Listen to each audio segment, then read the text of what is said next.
Teaching exams को subscribe करके bell icon on कर लें। हेलो।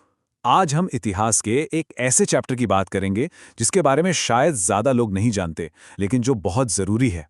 ये कहानी है कामागाटा मारू की। तो चलिए उम्मीद और त्रासदी से भरे इस सफर को समझते हैं। तो सबसे पहला सवाल जो दिमाग में आता है वो ये है कि आखिर ये कामागाटा मारू था क्या? कोई जगह, कोई इंसान या कुछ और? तो देखिए, कामागाटा मारू असल में एक जापानी स्टीमशिप था जिसे 1914 में किराए पर लिया गया था। इसका मकसद था भारतीय प्रवासियों को कनाडा ले जाना। लेकिन ये सफ़र सिर्फ एक सफ़र नहीं रहा। ये जहाज़ आगे चलकर भेदभाव वाले इमिग्रेशन कानूनों के खिलाफ एक बहुत बड़ा सिंबल बन गया। और हाँ, इसे याद रखने की एक छोटी सी ट्रिक, मारू जो शब्द है ना, वो अक्सर जापानी जहाज़ों के नामों में मिल ही जाता है।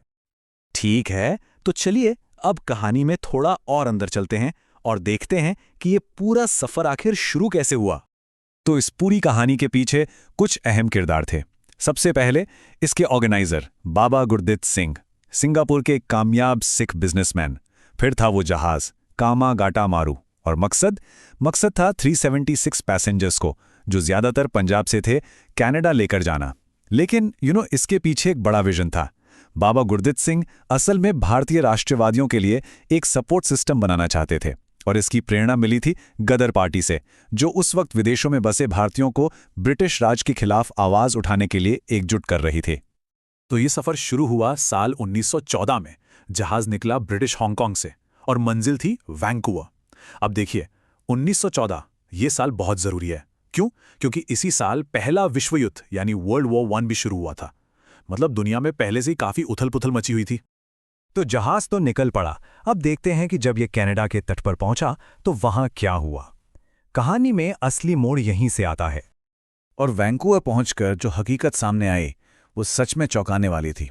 सोचिए जरा, जहाज पर थे पूरे 376 लोग, 376, और उनमें से कनाडा में घुसने की इजाजत कितनों को मिली? सिर्फ 24 को, 24।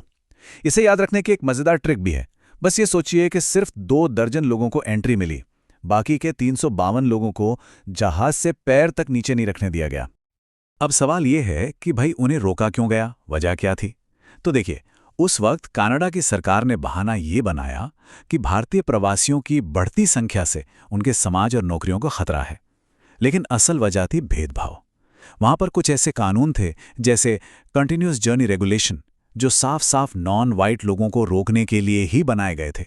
ये सीधी सीधी नस्ल भेदी पॉलिसी थी।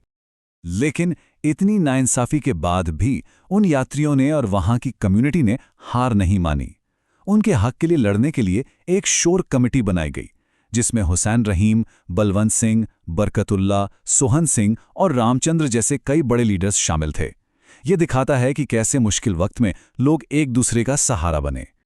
जब कनाडा में हर दरवाजा बंद हो गया तो जहाज को वापस भारत लौटना पड़ा। और यहीं इस कहानी का सबसे दुखद हिस्सा शुरू होता है। कई महीनों के अनिश्चितता और मुश्किलों के बाद कामागाटा मारू वापस कलकत्ता के बज बंदरगाह पर पहुंचा। वो लोग अपने ही देश लौट रहे थे, लेकिन यहां उनका स्वागत नहीं, बल्कि एक और टकराव उनका इंतजार कर रहा था। वहां ब्रिटिश पुलिस बाबा गुरदित सिंह और दूसरे नेताओं को गिरफ्तार करने पहुंची। जाहिर है यात्रियों ने इसका विरोध किया और इसी झड़प में पुलिस ने गोलियां चला दी। इस गोलीबारी में 19 यात्री मारे गए। 19। इसे याद रखने के लिए सोच सकते हैं कि 19 लोगों की मौत से उनकी उन्नति रुक गई। और ये त्रासदी यहीं नहीं रुकी। इसके फौरन बाद 202 और यात्रियों को जेल में डाल दिया गया। 202। ट्रिक ये है कि 202 लोगों को 2-2 की लाइन में जेल भेजा गया। सोचिए, जो लोग एक बेहतर जिंदगी की तलाश में निकले थे, उनके साथ अपने ही देश में क्या हुआ। लेकिन कहानी यहां खत्म नहीं होती। कई बार एक बड़ी त्रासदी एक बड़ी क्रांति की वजह बन जाती है।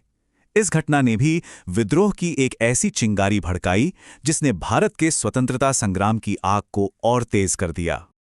इस पूरी घटना का असर दुनिया भर में महसूस किया गया और इसने अमेरिका में पढ़ रहे एक नौजवान स्टूडेंट पर बहुत गहरा असर डाला। उनका नाम था करतार सिंह सराभा। कामागाटा मारू की इस त्रासदी ने उन्हें अंदर तक झकझोर दिया।